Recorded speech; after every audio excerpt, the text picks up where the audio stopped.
Hello, it is now Wednesday, and you are still reading through Genesis chapter 2, verses 18 through 25. Today, I want you to hone in on Genesis chapter 2, verses 18 through 23. Now, as you read through, I want to kind of give you a picture of what's happening here.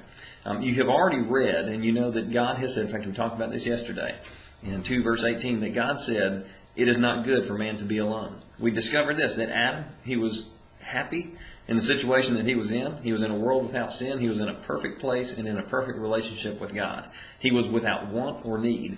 And yet God said that it is not good for man to be alone. And so we find in these scriptures that God does something for Adam. Now this is one of the coolest pictures I think you'll ever find in the Bible of something that God does for mankind.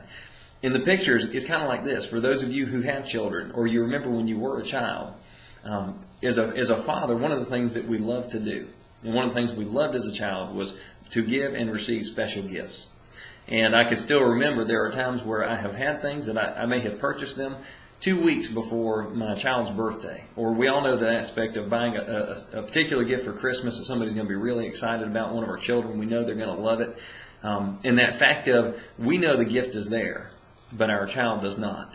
And so we hold this gift back because we want it to be special and we want to give it in a timely manner.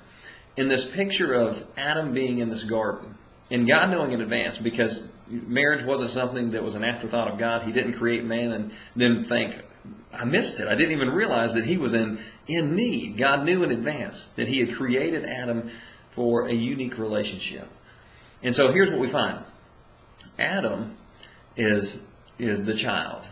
And Father has gone away and he has actually put Adam to sleep, and he creates this unique gift called woman. And then almost you see Adam in his regular day, in his routine, enjoying life. And then God coming with a big smile on his face because he knows that he has saved the best for last. And he is bringing this gift in a timely manner. And when Adam turns around to his surprise, while he thought things couldn't have got any better, all of a sudden Adam's going, Father, I can't believe it. You brought her to me. You made somebody like me for me. Father, this is an incredible gift. And we find Adam almost as a child just blown away, say, God, when I thought that it couldn't get any better, you go and you do something like this. Thank you, Father, so much for this gift of my wife. And here's something I want you to think about as you fill in the blanks. And let me read it to make sure that I'm getting this correctly. We were uniquely created to be one with only one. We were uniquely created to be one with only one. God creates us to be on a winning team called marriage. We learned that the first day.